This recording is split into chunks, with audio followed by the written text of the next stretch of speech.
अब होता यह है कि समाज में जो जातिगत भेदभाव हुआ वो इतना ज्यादा गहरा हुआ कि आप देखोगे उनको लंबे समय तक पिछड़ा बनाकर रखा गया।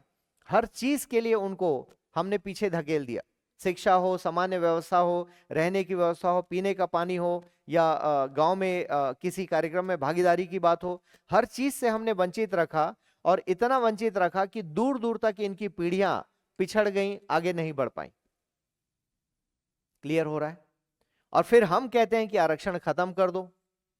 तो आरक्षण खत्म करने से ठीक है, जो लाभ मिलना था वो मिल रहा है, लेकिन ऐसा नहीं ना कि पूरी तरह से वो चीज खत्म हो गई हो।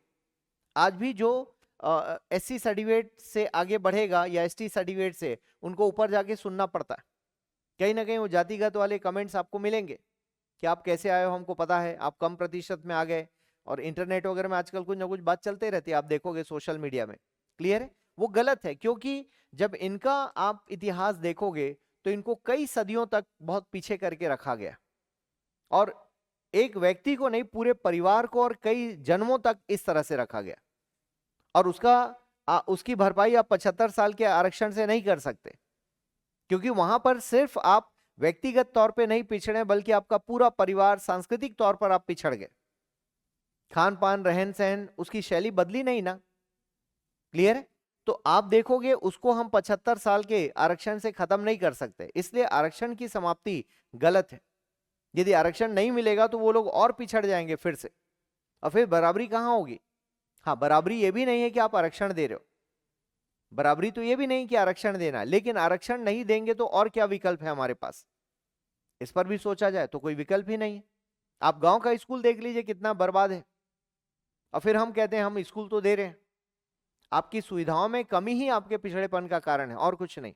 आपको डीयू जैसी व्यवस्था रायपुर में दे दें तो इसका मतलब साफ जाहिर है कि शिक्षा की व्यवस्था ही हमें पिछड़ापन बनाता है।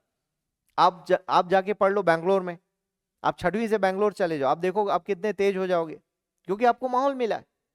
और हमें ये लोग कह रहे हैं कि आत्मानंद दे दिया तो बहुत बड़ी बात हो गई, उतने में हमें खुश कर रहे हैं लोग। भाई आपने बिल्डिंग की शक्ल बदल दी, अंदर वो आदमी कहां बदला आपने? मास्टर तो वही है, दारू पी के बैठा है वो। तो छत्तीसगढ़ के सभी स्कूलों में यही समस्या। और ये कह रहे हैं देखो हमने इतना शिक्षक भर्ती कर लिए, शिक्षकों की गुणवत्ता पर कहां ध्यान है हमारा? और गांव के बच्चों को देख लो जाकर, कितना बुरा हाल है उन बच्चों का। और हम सोचते हैं हम सब बराबर कर दिए व्यवस्था। खाली आरक्षण देने से नहीं होगा ना, बाकी चीजों पर भी तो बात करनी पड़ेगी। फ्री में शिक्षा देने से नहीं होगा। हाँ, इतना हो गया कि स्कूल खोल दिया, बच्चा कम से कम अपने शेड्यूल में आकर स्कूल में खेल रहा है, वो बाहर नहीं खेल रहा है, स्कूल में खेल रहा है, क्योंकि मास्टर उधर अपना प्रतियोगिता दर्पण लेकर बैठा है, वो पीएससी की तैयारी कर रहा है। वो पढ़ाते कहाँ है? हाँ ठीक है, सब लोग ऐसे नहीं हो सकते, लेकिन ज्यादातर ये समस्या है।